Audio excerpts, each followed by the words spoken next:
I was born and raised in the country. Nothing but people, corner stores, and family. My family consisted of me and my siblings, along with my mom and dad. Siblings by blood, by spirit, or by choice. We were all family. Family has always been important to me.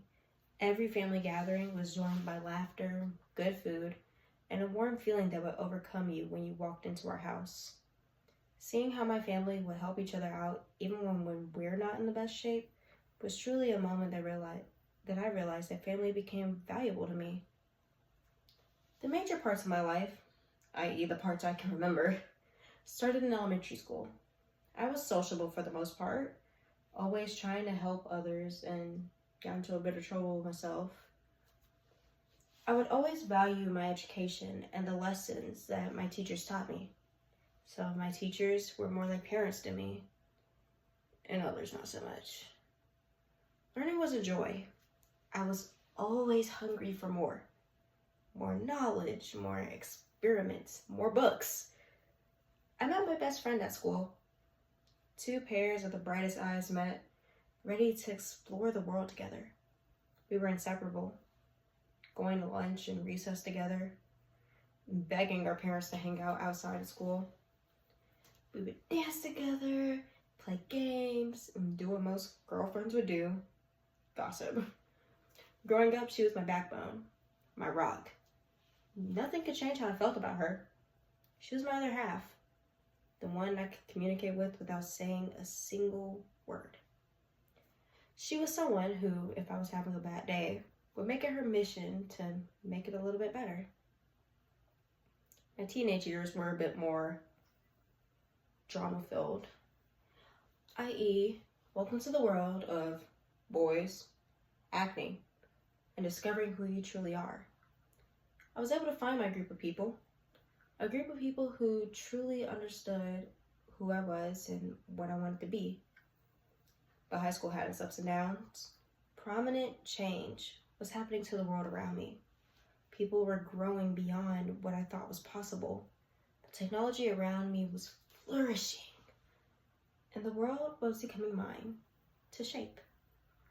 I was slowly able to navigate these changes in my life with courage to see beyond the border, with support from my family and my best friend.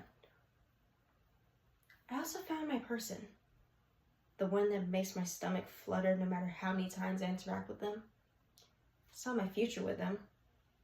Nice house, white picket fence, few pairs of feet running around causing chaos. The family that I always wanted to have was based on those family ideals instilled in me when I was young. They made my life a bit more bearable, gave me something to look forward to, something to work towards. Soon after high school, I decided that I wanted to go into healthcare.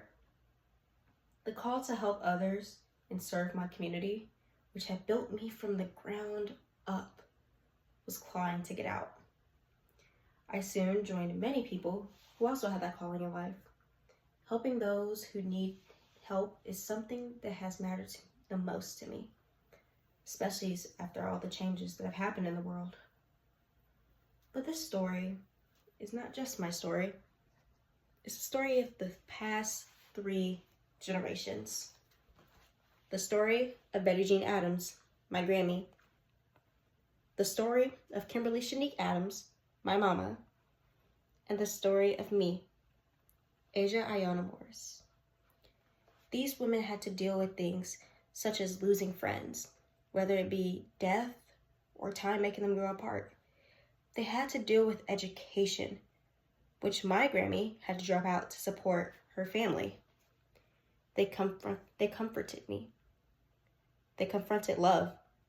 My Grammy became the other woman, and my mom was married for years until deciding to divorce.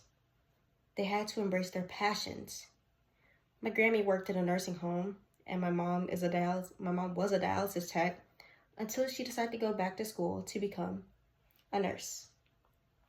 These women have influenced each other and me because of their mental and emotional strength. Within me are these beautiful women that have shared some of the same stories as me. Women who had to learn to adapt to the ever-changing world around them. This is our story. This is our story.